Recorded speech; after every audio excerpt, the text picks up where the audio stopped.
Garuda Express, an international courier service.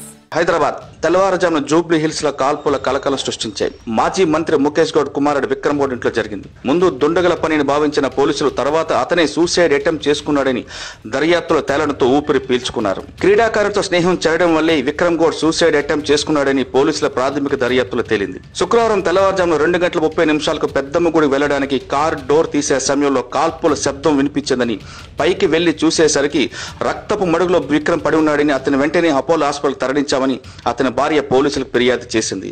Bullet ఎడమ ఛాతీకి తగులుతూ ఎడమ చేయి హస్తం నుండి బయటికి రావడంతో ప్రాణానికి ప్రమాదం లేదని అపోలో డాక్టర్లు చెప్పారు. ఇదిలా ఉంటే ఆత్మహత్యానికి ప్రధాన కారణం చాలా కాలంగా తనతో స్నేహం చేసిన క్రీడాకారిణి ఈ మధ్య కాలంలో తనని కాదని మంత్రి కుమారుడితో స్నేహం చేయడం వల్లే తట్టుకోలేక ఈ ఘోరానికి పాల్పడినట్లు పోలీసుల ప్రాథమిక దర్యాప్తులో తేలింది.